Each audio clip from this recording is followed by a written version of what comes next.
What's that? Are we live, Elizabeth? I know. I think we might be live. We missed out on our funky introduction music.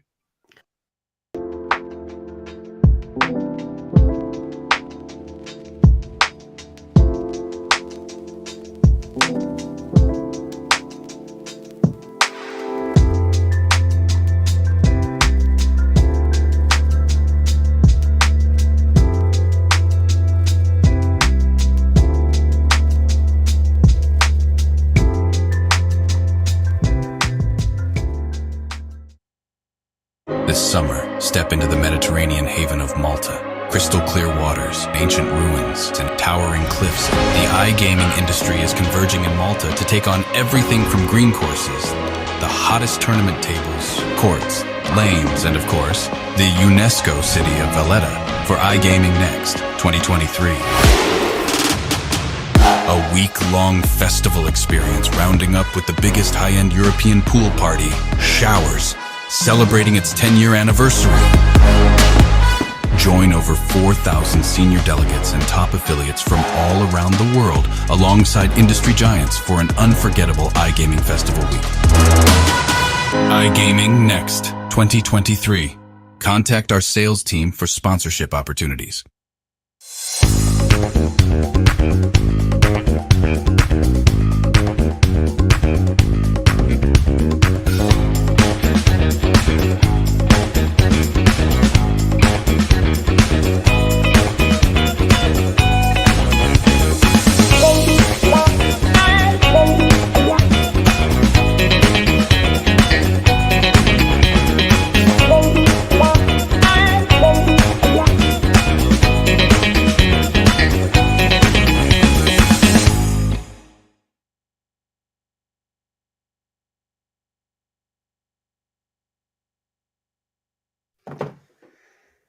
Hello, everyone, and welcome to another edition of iGaming Next, weekly news live. Joining me today are Nico and Connor, as usual. Hi, guys. How you doing? Very well, thank you, Jake. Thanks for having us back in the mood again with that fabulous funky music. Thanks to Playson. So, ready for a big week of news today. Nico, how's things? I'm all good, all perfect. So, as said, had to rearrange some travel plans, but I'm back to full strength, and so nobody forgets about it. You got a souvenir. Long live King Charles! Long live King Charles! Great stuff, Nico. Flying the flag. Now, I know we say this every week, but my word, what a week it's been for news in the online gambling industry. Davis Catlin, who was former of Las Vegas Sands and is now managing partner at Discerning Capital, he said today was probably the biggest day in gambling news that I can remember. And that was 2 days ago. And there's about a million different things that have happened since then even. And we're going to do our best to talk through some of those today. Nico, I think you probably could have had about a 50 and 5 this week if you wanted one. But there won't be any time to discuss anything else if we do that. So let's maybe keep it to 10, and let's see what you've got for us this week. Yeah. So as a wrap up, we've seen some stepping up, stepping down, and it's fun. So starting with the US gambling gold rush, as every vertical breaks revenue records in Q1 2023 based on the AGA tracker, which displayed significant gains across the board of the 35 commercial gaming markets nationwide.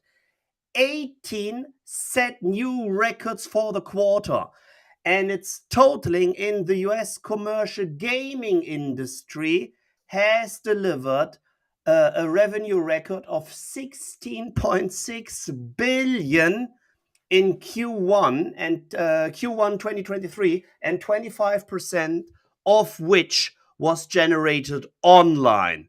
Heading over to Malta, and this is an article which will be which is available in German as of now, but I know that the iGaming Next investigative journalists are on this one as well, as there will be some significant changes in the Maltese gaming regulation to protect the MGA license operators from the urge of paying out German customers, as this has become quite common to sue operators, Maltese operators in Germany for losses. And as of now, just so you know, there will be an article coming out, and it's fun to read. Then Paris Smith, the CEO, the actual CEO of Pinnacle, calls time on a 70-year leadership of Pinnacle. She's saying goodbye. And one fun fact, Paris was the first ever person I met from the gaming industry while we were having an exhibition in Berlin. It was snowing outside, and she was standing just in front of me with her flip-flops as she just arrived from Curacao. So this kind of hooked me, like, okay, so this is the gaming industry, snow outside, and there you are standing with your flip-flops. So I always remember this one. And Paris, wherever you're heading, you are a legend, and legend will always be legend. So I'm pretty sure you will have a good time. So then Light and Wonder has finally been approved as the ASX secondary listing. So the secondary listing will happen on the Australian Securities Exchange, and their sign will be CDI, which is Light and Wonder Chess Depository Interest, and they will start being traded on the Australian Securities Exchange on next week, Monday, May 22nd. Then heading over to the US, as the Texas House clears online sports betting amendment bill with a vote of 102 to 42, which was held on May the 11th. It will now progress forward to the state Senate for further debate, which does not mean that it will be put into law, but in November there will be a statewide vote to be held on this issue. And if we just remember what has happened in California with Prop 26 and Prop 27, this will be the case and probably the case in Texas as well, and fingers crossed with a different outcome for the gaming industry. Then Better launched their real money gaming product in Massachusetts, which is already the second market they are live with their real money product asset in Massachusetts. Staying in Massachusetts, they generated 22 million in tax revenue from sports betting in the first 2 months. So this was based on a total handle in April of 580 million, which is 2% up from March. So decent numbers we're seeing in Massachusetts. Staying with the numbers, Arizona, the sports betting handle, hits 609.2 million in February, while the New Jersey gambling revenue is up 9.5% in April, despite a slots decline. So the gambling revenue is totaling in 462.7 million just for the month of April.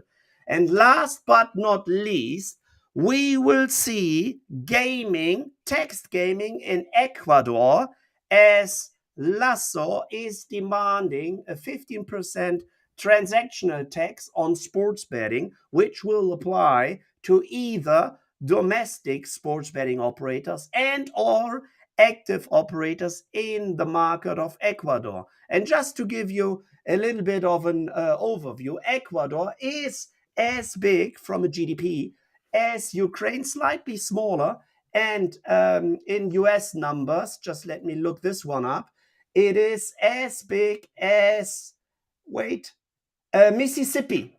So this just gives you slightly a feeling of what numbers we're talking about. So this is my 10 and 5. And as Jake already pointed out, this could have easily been a 30 and 15. Yeah, smashing job, Nico. Thanks for rounding those up. Some topics that our viewers might have missed this week.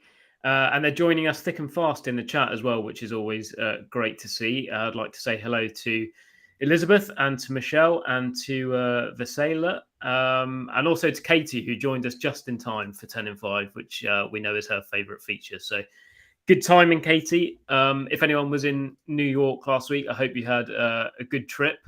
And are also obviously looking forward to joining us in Valletta next month, as that's shaping up to be some show as well. So looking at today's live stream, I think M&A is kind of the theme running throughout. And we're going to start sort of in and around there with some news that broke overnight. And that was the surprising resignation of Kindred Group's long-serving CEO, Henrik Tjärnström. So yeah, he's resigned and he's going to step down with immediate effect. This is after nearly 20 years at Kindred, the last 12 of which were as chief executive. So he was pretty much part of the furniture. And Kindred, as we know today, was a company that was built in his vision. It would be fair to say. I think we've got a quote to show you now from Evert Carlson, who is Kindred Group's chairman. He said, Henrik has been at the helm through many important milestones passed by Kindred and has undoubtedly put his mark in both the history of the company and the industry. A bit like Paris Smith, Nico, in your 10 and 5. These guys have been around for a long, long time. You sort of thought they were going to be around forever, but that didn't materialize. And there's a bit of mystery, I think, surrounding this departure, which we might go into a little bit shortly. But what was your initial reaction to this news? To Nico, that was. So my reaction, first of all, I was never close to Henrik. As said, I'm a fanboy of Paris. But as said, so if someone has been around for that long, you're like, okay, so things might never change, and there are no underlying numbers. There's no scandals going on in Kindred where somebody is urged to actually step down. So the numbers have been increasing throughout the years. EBITDA margin is between 21-22%, so decent. And I'm just thrilled to your comments on this one, as I'm pretty sure you are way deeper into this topic than I could ever be. Yeah, that's right. Kindred are a company I follow quite closely, and I tend to speak with Henrik after each of their quarterly reports. So it's a shame to see him go. But I think the sort of sudden nature of this departure is the thing that surprised me the most, and is a little bit out of character for him as an individual. I think maybe there's a bit more kind of going on behind the scenes here with regards to possibly a potential sale of the company. I mean, we know they're in a kind of engaged in a strategic review at the moment under some pressure from their largest shareholder to try and, drive shareholder value through possibly a sale, possibly another outcome. And I think there's been a bit of speculation on Twitter. And again, we've got another screenshot to show you that this might be a case of Henrik sort of clashing with the board over the future strategic direction of the company. We should say that is just speculation, but the timing would certainly make sense in that regard. Frank here says, naming an interim CEO without declaring a search for a full-time CEO sounds like the strategic review is ending with a sale to me. And then Alan, who we've quoted before, says a sale that the current chief executive wouldn't sign off on. And then Frank says, it was obvious to me that ever since the activists requested a sale of the business last year, Henrik was pretty strongly against that idea. Thanks, Elizabeth. And we know Henrik is kind of refused to discuss this strategic review and potential sale on quarterly reports. Obviously you can't do that because they're a public company, but you could tell he sort of bristled at the at this news being brought up. And yeah, be really interesting to see if it does indeed end in a sale for Kindred. And perhaps more details will come out in the wash kind of as and when that strategic review is concluded. Connor, what were your thoughts on this situation? Yeah, I think it was a shock to all of us. But with a bit of retrospect, we all know that Kindred's had a tough couple of years. I think especially when it came to that market exit from the Netherlands and taking some time out there for the kind of cooling off period before the regulated market was introduced, had a pretty big impact on the Unibet brand and probably some of their other brands. But if you look at the figures, the earnings from 2022, the full year revenue was down 15% to just over £1 billion. Underlying EBITDA fell by 61%. So, the impact of that was pretty clear to see. And then I think, in years to come, as we look back on this process, I think that those drops in earnings, Corvex management increasing its shareholding. I think they hold about 15% of the company now. They've got one of their guys is on Kindred's board now. Mm-hmm. And it does seem as if this might have something to do with it. I think what Frank said on Twitter there is probably, it kind of rings true to me. I always got the impression as well that it wasn't Henrik's plan to sell off the business or part of it. I think he always kind of had a strategic vision in mind where small improvements could work towards getting the company back to growth. Yeah.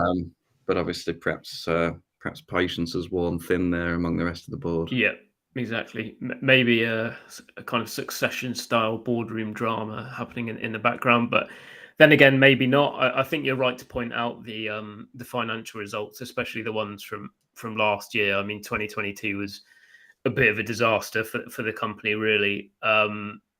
Obviously, like you said, driven by that withdrawal of the Netherlands.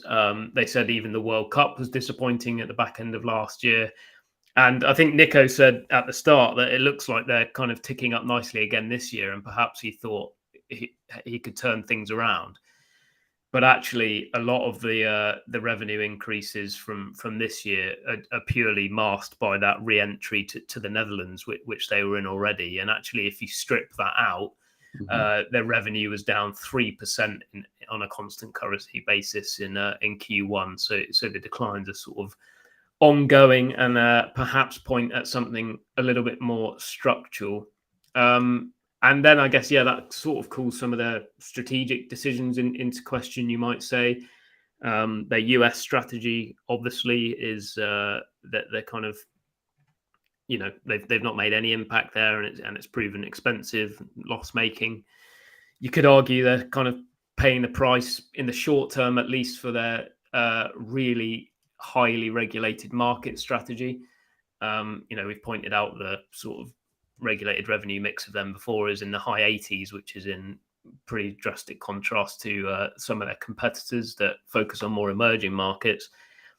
And then they've obviously had to invest a lot in terms of tech costs and staff costs on this proprietary sportsbook, having decided to kind of move away from Kambi. And you wonder again if that was a decision that was maybe forced on them from Kambi's strategic point of view, rather than one that was being driven by Kindred. So a kind of tumultuous period that's sadly resulted in the departure of Henrik. But more details to follow, I'm sure, and you can we'll cover those on iGaming Next as and when they come in. Right, should we move on? I did say we'd talk about M&A, and obviously, two massive deals this week. But in my view, there's one place to start, and that is with PointsBet and Fanatics deal to acquire PointsBet's US division for $150 million. The deal includes Banach Technologies, which is kind of a tech subsidiary in PointsBet, and I think Connor's going to talk some more about them later. But if this deal is approved by shareholders, which isn't guaranteed, by the way, we saw shares go down by more than kind of 20% on announcement of that deal. It would leave PointsBet with their Australian and their Canadian business and their proprietary platform. Connor, do you want to talk a little bit about kind of the rationale behind this deal for Fanatics? I know there's a lot of moving parts, that we can try and cover between the three of us. But yeah, do you want to jump in first? Yeah, so obviously it wouldn't be an iGaming Next weekly news if we didn't include some commentary from Eilers and Krychek Gaming and our friends who are very much involved with the US market and always provide us with some really strong analysis on these kinds of deals. So their kind of analysis was that the key priority for this deal was for Fanatics to acquire a competitive online sports betting product. Obviously, they've got their own product under development with Amelco, but we haven't really seen anything from that yet. We don't know what it will look like and so on. And EKG did point out that PointsBet's app is pretty highly ranked when it comes to their proprietary testing. They undertake very thorough testing of all the regulated apps in the market, and PointsBet regularly comes in sort of third place, which is pretty good considering there's 50 or so operators in the market there. So the other thing to consider beyond that product itself is, as you mentioned, Jake, the underlying technology. So that comes from Banach Technology, as you said, which is a sports betting platform and trading company, which PointsBet acquired in 2021. And at that time, it was bought for $43 million. So EKG suggested that was a core driver for the deal. Because it has the potential to provide products like micro markets, in-play betting, and same-game parlays, which are obviously a big deal in the US at the moment. So EKG said that Banach Technologies would probably be worth double or triple what was paid for it in the first place. So that's something like $90 or $120 million they're valuing it at. That kind of suggests to me that the actual value of the PointsBet brand on top of that wasn't super highly considered. I think that they've got a reasonable foothold in the US. So I've got a few figures here. They had 317,000 paying customers in the last 12 months, market access in 14 states. But despite that, they've got about 1.7% share of the online sports betting market by GGR. So not a huge presence, but as I say, I think it was about the underlying technology and the market access principally. Yeah. Another thing, if I may, just to consider is that PointsBet had this deal with NBC Universal, and they'd agreed to spend $58 million a year on advertising with them. And that deal's still ongoing, and the kind of liability for that will pass over to Fanatics. So I believe there's still something like $245 million worth of advertising that they are sort of contractually obliged to spend, which has probably resulted in, what I think at first glance looked like quite a reduced price to a lot of people in the market. 150 million seemed perhaps looks a bit like a fire sale almost. It's kind of seems to be selling at a bit of a discount. But that's a great summary, Connor. I think you're right in terms of the big drivers of the deal for Fanatics: market access, online sports betting customers, and the Banach Technologies tech. And I think you're right. They were almost sort of forced into this sale at a lower price, you could argue, because they suggested that kind of a sale, was their only option to reduce kind of balance sheet pressure from reaching profitability in the US, which was still some way off, and they would have needed more money to borrow more money to do that. Sorry. And it sounds like, after reading an interview with their chief executive in the Australian Financial Review this week, that their Australian business could still be up for sale even after selling their US business. So, yeah, it does point towards a little bit of a fire sale at PointsBet at the moment. So some headaches, I think, to consider for Fanatics if this deal is approved. You've touched on one of them, Connor, which is the super expensive NBC media deal, which PointsBet never managed to get any juice out of. You also have the fact that Fanatics previously bought some sportsbook technology source code from Amelco, and how they potentially blend that in with Bannock Technologies now. It could be a messy process. And I guess the biggest question is whether they can even convert sports merchandising customers into online sportsbook customers, because that's not a proven model. And while the database is there, it might not be as easy as just cross-selling those two verticals. Nico, where do you think this kind of benefits Fanatics, this acquisition, and puts it in a slightly stronger place in terms of challenging for like a top 5 market position there in the US? So first of all, it all comes down to actually their aim to convert their existing user database. So if I'm not mistaken, and don't judge me if I'm just getting the number wrong, they have more than 60 million customers, right? So 60 million potential customers. I think it's even 90 million now. Or 93 million, roughly.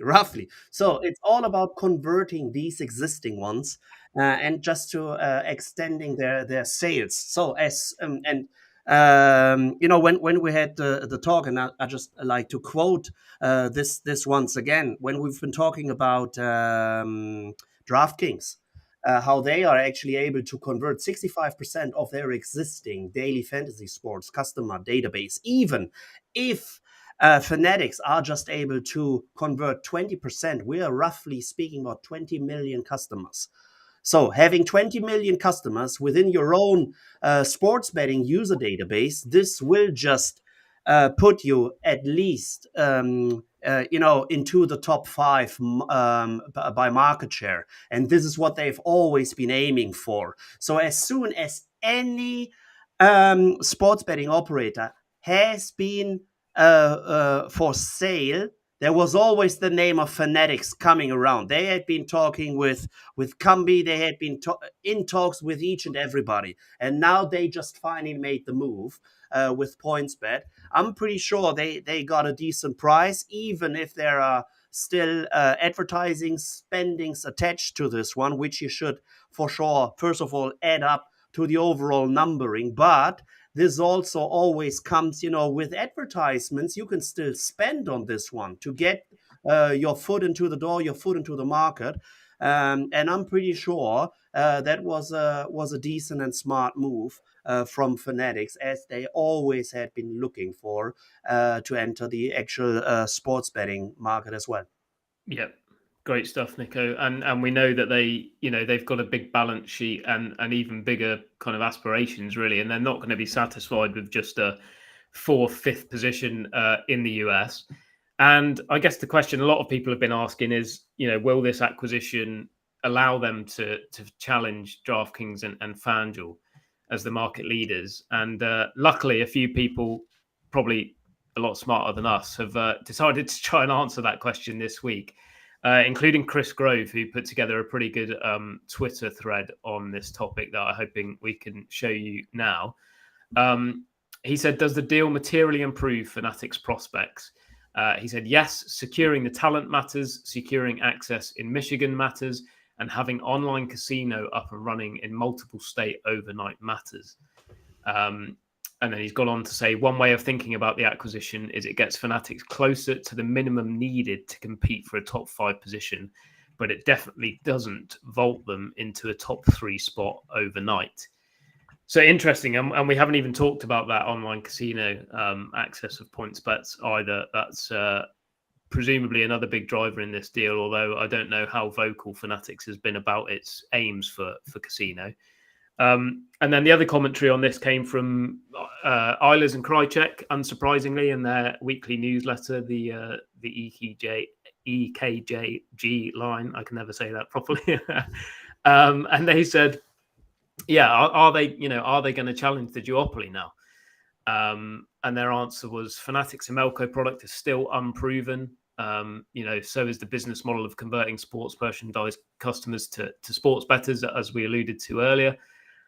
They've also got major tech integrations ahead, which could drain cash and engineering resource. And further still, there is the question of whether Fanatics can make a success of that extremely costly NBC Universal deal that was weighing down PointsBet the whole time it was in the US. So lots and lots of unanswered questions. Thanks, Elizabeth.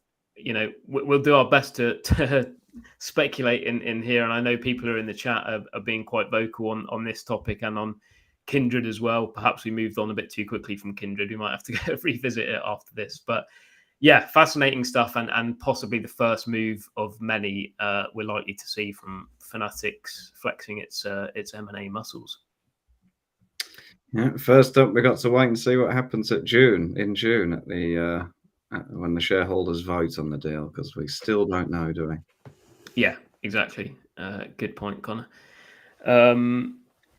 Right, more M&A, or should we dial back a little bit and revisit Kindred, as the chat's been moving quite fast today, including Mr. Robin Reed. It's great to see him join us.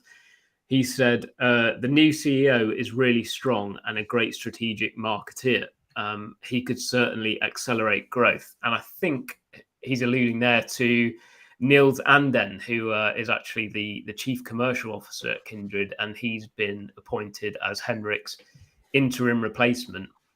And again, I think kind of those sale rumors were perhaps further driven by the fact that Kindred hasn't said that it's looking for a permanent successor. It has put no timeline on that process. It's just put Niels in place temporarily. And also, Kindred lost its chief financial officer early this week. He decided to depart as well. So, in a sort of similar position to the one that 888 found itself in recently, there's a sort of vulnerable-looking company here with not very many leaders at the top. So it's a difficult job, but Robin thinks he's capable of doing it and maybe redelivering growth. So yeah, good luck to Niels, and we'll keep track on that progress. Now, PointsBet and Fanatics wasn't the only big deal to happen this week. There was a much, much bigger deal. Wait. Before we move on. Yeah. So once again, we should just read out the statement of Robin regarding the PointsBet deal. As he states, we can assume Fanatics have an emotionally connected customer base. A future personalized user experience for online betting would be a good match. As said so often, as soon as it comes to gaming, online gambling, it's all about trust. And if you already have this customer or user basis which already trusts you as a brand, and we're not speaking about like for the daily fantasy sports where you can sign up age 18, you can pretty sure order your jerseys and fan stuff even earlier, which connects you to the brand. So it will be thrilled to see how much they can literally, first of all, convert a user database, gain the trust and extend the trust for these users to actually, spend money on the sports betting vertical as well. And once again, shout out to Robin for literally just nailing what we are kind of discussing in just 2 sentences. Yeah. I mean, it's a compelling case, Nico. It looks so simple, doesn't it, when written down on paper? If anyone can do it, I think they probably can. But again, we'll wait and see. Moving on to another massive deal this week, a 1.2 billion deal. In fact, has seen Aristocrat, the Australian gaming technology supplier, by NeoGames. And we've got quite a funny tweet here from one of our regular viewers, Robert, which says, tell me you're rich without telling me you're rich, because this acquisition is going to be funded purely with existing cash on the balance sheet, and a hell of a lot of cash, for sure. But I mean, we know Aristocrat are kind of a massive producer of land-based gambling machines and kind of free-to-play social games as well. But they're really eager to get into the online real money gambling sector, and who can blame them? We saw kind of that move for Playtech breakdown last year, but now they're set to own NeoGames, which is a combination of some really high growth businesses from kind of around the gambling world, including Aspire Global and Paraplay and B2Bet, among others. Yeah, Connor, I know you obviously covered Aristocrat's H1 results as well earlier this morning. Do you want to expand a bit on kind of the rationale behind the deal from their perspective and kind of the goals for their real money gaming division?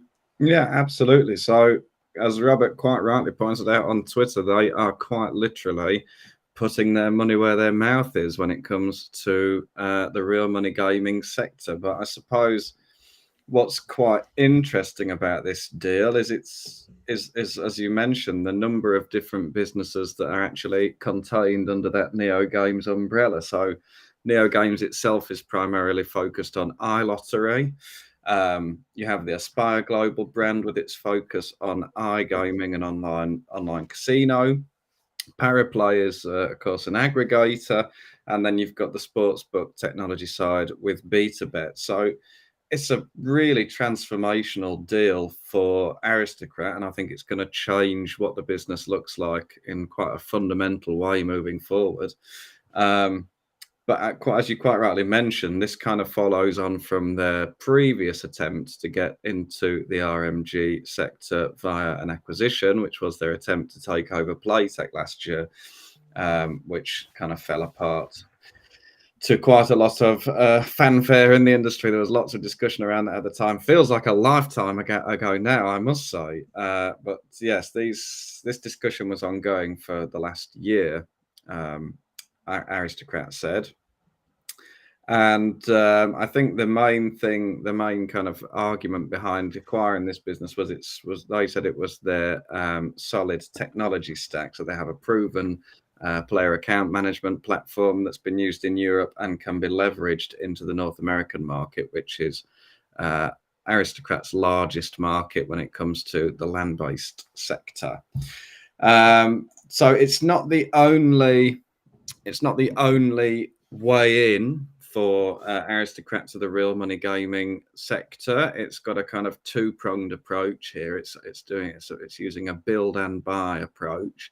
So of course it's bought out all these NeoGames brands, but the other side of it for Aristocrat is the Anaxi brand, which was announced in October last year, and that's a kind of subsidiary of Aristocrat, which aims to take their kind of most successful land-based slot games and convert them into real money gambling online slots.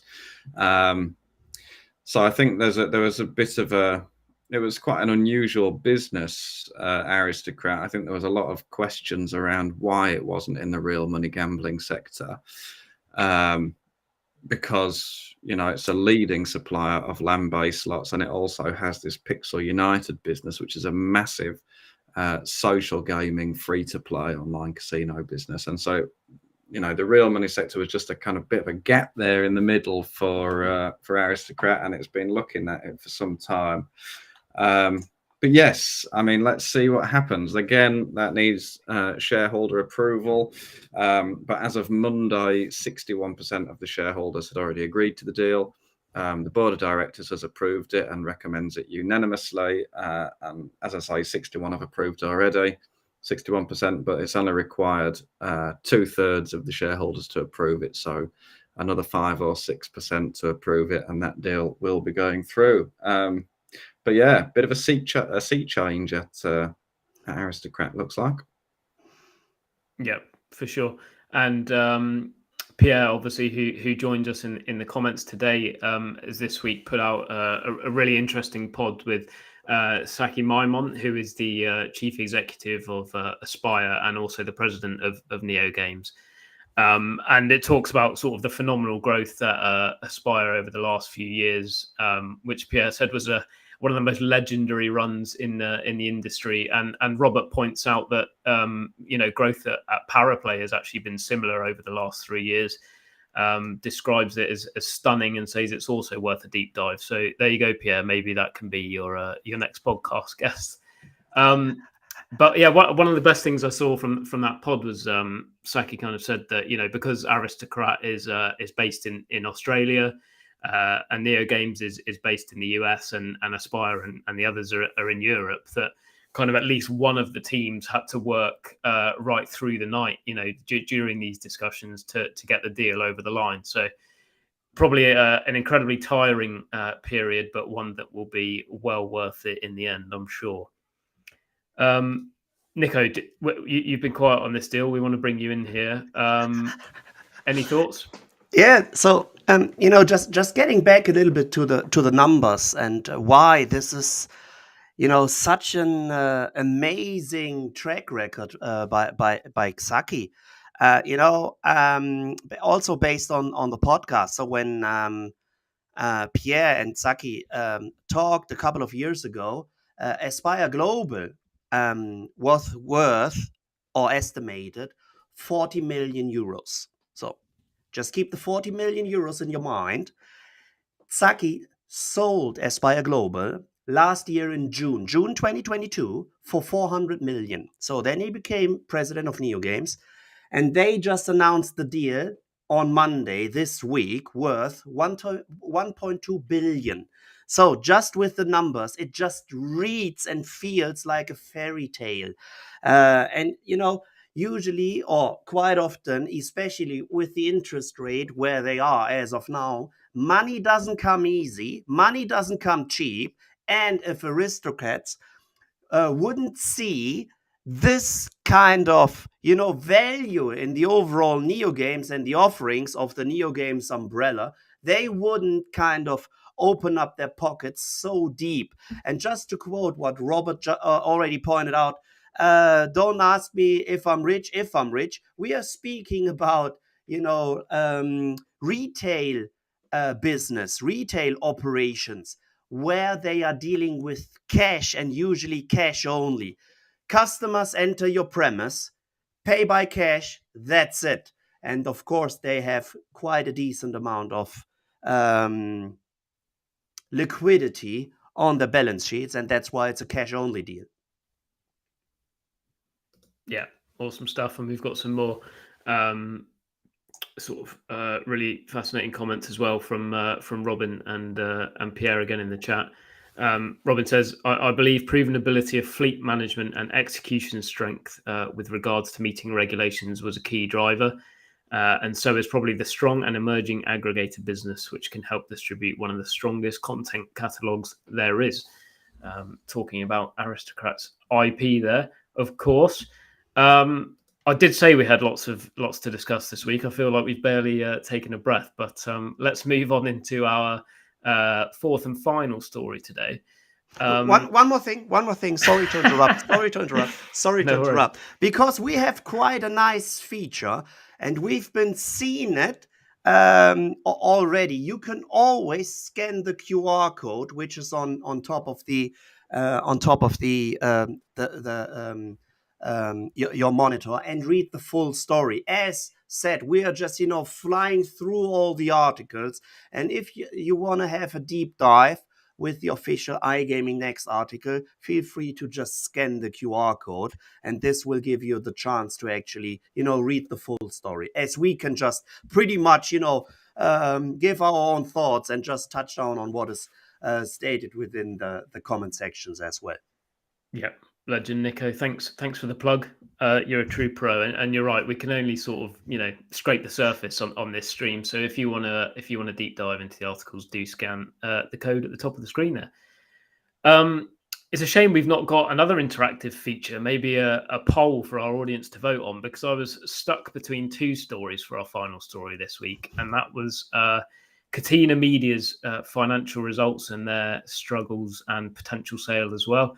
But then there was the kind of staggering news yesterday from the UK's Treasury Committee about them basically demanding the government regulates crypto trading as gambling. So I don't know if there's anyone with fast fingers, but if you want to comment about which one of those stories we should discuss next, then get your votes in. But otherwise, let's just start with a quick roundup of that crypto story for those that missed it. But basically, the UK Treasury Committee has called for the consumer trading of cryptocurrencies, such as Bitcoin, to be regulated as gambling. And I think that's a key point to press upon, is that it's actually the trading of these cryptos on kind of exchanges, similar to the stock market, that they want to regulate as gambling, and not just kind of the holding of cryptocurrencies or the payment of cryptocurrencies themselves. Connor, I don't know if you've got this story in front of you. I might have put you on the spot here. But there were some pretty punchy quotes from the UK Treasury Committee Chair, Harriet Baldwin. Do you want to tell the viewers what it was that she said about cryptos and Bitcoin? Yes, I know she used the expression "Wild West," which is not uncommon for people to hear. Maybe that might make her sound like a bit of a stick in the mud to some of our crypto native viewers who are very much involved in this sector. But she suggested that cryptocurrencies like Bitcoin have no intrinsic value, huge price volatility, and no discernible social good, and therefore consumer trading of cryptocurrencies more closely resembles gambling than a financial service. So that's pretty clear. She's not mincing her words there, and I think I think there's probably an argument to be had there. I think there was another quote as well. Where did she mention the Wild West? Yeah, she says the events of 2022 highlighted the risks posed to consumers by the crypto asset industry, which was undoubtedly true. We had the collapse of FTX and all the other kind of crypto news that went along with that. And so she has suggested that in order to protect consumers and in order to bring regulation of this industry in line with the way that she sees it, which is something which has got no intrinsic value and so on, is simply to regulate it as gambling. I don't think it's clear yet, Jake, what that's going to look like. Does that mean that the likes of Coinbase and other exchanges will have to be licensed by the Gambling Commission and overseen by them? It seems that's the kind of proposal she's putting forward. Yeah, I mean, like most things kind of put forward by the UK government, as we saw with the review, it's rather sparse in details and direction. But it's funny. I mean, it's drawn obviously a hell of a lot of criticism from the wider crypto industry, and those comments were pretty negative, with barely even any acknowledgement for kind of the positives that can come as a result of more widespread use of cryptocurrencies. But I think the clash here is that the new Prime Minister, Rishi Sunak, has been quite bullish on crypto as a kind of way of catapulting the UK into being a kind of forward-thinking, futuristic financial society of sorts. One of those schemes was the Royal Mint, which obviously prints the money in the UK. They sort of launched an NFT scheme at the height of NFT hype, and that has now been abandoned. And I think spending money on rubbish like that basically is what has annoyed this Treasury Committee. And they've said that the government should adopt a balanced approach to supporting the development of crypto asset tech and avoid promoting tech innovations just for the sake of innovations. So yeah, NFTs, why don't you just at me? I think is probably what she's saying there. Nico, what do you think about this? And also, is there any kind of discussion about this in Germany at all? Following obviously the FTX collapse and things like that. I think one of my predictions at the start of the year was that markets would start to look a lot more closely at crypto and clamp down on it. Does this sort of echo anything that's being discussed in Germany right now, or are they wise to stay clear of the topic? Yeah. So they want to stay away from that topic. Cutting a long story short, we have some other topics in Germany as of now, which I will touch on after we just talk this one through. And to be honest, I didn't kind of follow this one very closely as of now. I'm thrilled to just read the article and just get my hands a little bit on this one. But I'm pretty sure as soon as the world of crypto will be regulated on a national basis, as it's an international kind of currency, this will be quite interesting to see if, for example, Latvia comes up with a different regulation than the UK, comes up with a different regulation than Iceland, comes up with a different regulation than Brazil, and comes up with a different regulation than Peru, all regulating pretty much the same assets. And I'm thrilled to just see how the crypto world will react to this one. Yeah, good point. It could get very messy, but I sent this story to Tim Heath, who's obviously the founder of YOLO Group, which is one of the biggest crypto operators. And he said, obviously, he's all for regulation, but he's all in on the benefits of crypto. And with regards to the comments of the chair of the committee, he said, well, how is that any different to trading the stock market? And I think he's probably got a pretty good point there. And that could open, quite a big can of worms. Why is trading cryptos going to go under the remit of gambling, whereas people are just free to, buy and sell stocks on other apps that are regulated by the sort of Financial Conduct Authority? So, yeah, a few blurred lines there. Again, you should probably scan the QR code if you want to read the story in full. I think Nico will be catching up with that after this stream as well. And there's also a link to the government's full report, which is very long, and I don't think I've even managed to read that. So if you do that, you're a better man than I am. One possibly interesting outcome of this, actually, and I think it's something that's worth mentioning. Yeah. It's not an original Mulhair thought. I saw it. Somebody else had posted it as a comment on LinkedIn, I think yesterday, or on Twitter. But if it's going to be regulated as gambling, does that mean that any earnings, or what might now be referred to as winnings, that somebody makes from trading cryptocurrencies, will that now go untaxed, as opposed to paying capital gains tax on it as you might if you traditionally made money through currency trading? So could that actually be a net positive for the crypto traders out there? Yeah, and I mean, great minds think alike, because Robert's just asked that exact question in the chat, and you just answered it for him, Connor. So well done.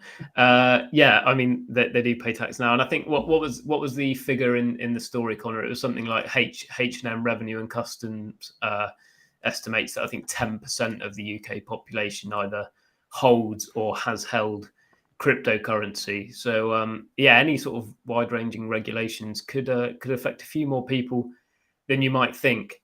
Yeah, that was more than I would have expected. But I guess of all the people who've held one asset at one time or another, she didn't specify how many currently hold crypto. But it's a large portion of the population. Yeah, we should have asked Nico what he thought after getting filthy rich off buying all those bitcoins 20 years ago, really. But he told us he didn't want to say that on the stream. So there we are. Only betting. So thanks for keeping this as a secret. Always reliable. Always reliable. Yeah. If you're thirsty at iGaming Next Valletta, Nico can spare a few bob for a coffee. He's going to kill me after this. Right, I think all my energy's gone after that. A relentless run through of all the news this week. Hopefully, it's similarly busy next week, where I think, Nico, you're going to be joining Pierre live from the iGaming Next podcast studio. So that's something for our viewers to look forward to. Get that in your calendars. Any final words before we say goodbye, gentlemen? Well, just to wish everybody a pleasant afternoon, and I won't see you here next week. Nico, I'll be tuning in, and we'll be back in a couple of weeks, I suppose. One more fun story.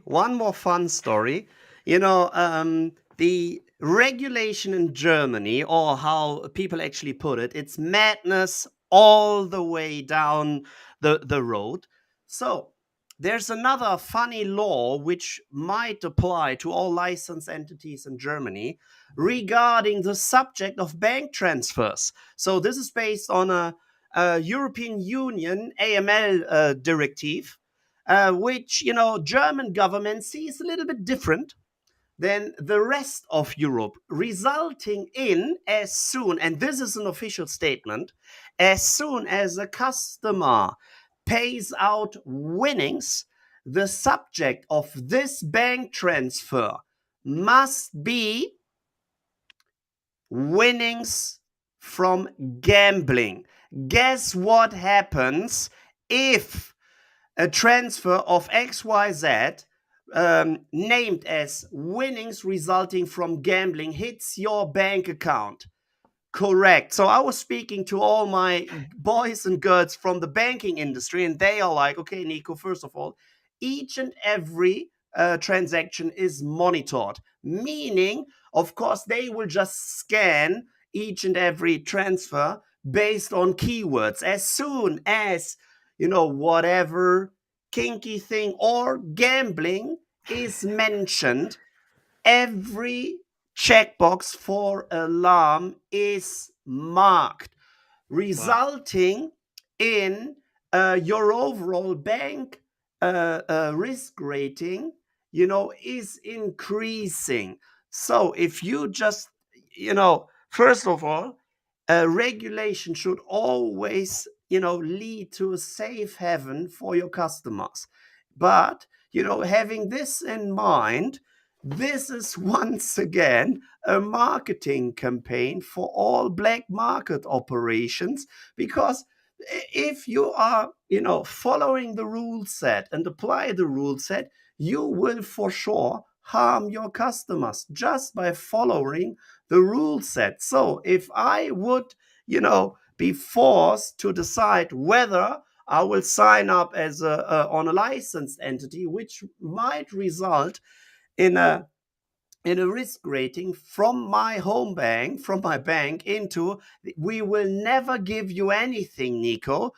Or if I sign up with black market operations, I would just, withdraw my winnings, and they're like, okay, you're good, perfect. So this is just the madness which we are facing in Germany. And so this is quite the opposite of the Aspire Global, NeoGames, and Aristocrat fairy tale. This is a pretty much, bad fairy tale. And, there are more stories to come. As of now, we are just speaking about bank transfers. And I'm pretty sure when I will be joining Pierre on the Beach Lookalike studio, and we will have zipping our pina coladas freshly made by, all the fancy people from the iGaming Next studios. So there will be more stories to come up, and I'm thrilled to see it. Oh, amazing, Nico. Demonstrating there why you should always stay till the very end of the pod, because you get amazing stories like that from our very own Nico Janssen. Great stuff. And I want to say a big thank you to some people in the comments as well. Michelle, who's commented a lot and really driven a lot of the conversation today. And to Jamie, who says, have a good afternoon, day, depending on location. And I would like to echo that as we say goodbye. Thank you to Nico, and thank you to Connor for being sensational co-hosts. And also a massive thank you to our major sponsors, Playson, and also to Interactive and Hub 88. It's been a pleasure as always, and have a good afternoon. Thanks, guys. Thanks, everyone. Bye-bye. iGaming Festival Week, Monday, Tuesday, Wednesday, Thursday, Friday, and Saturday. The iGaming Festival Week.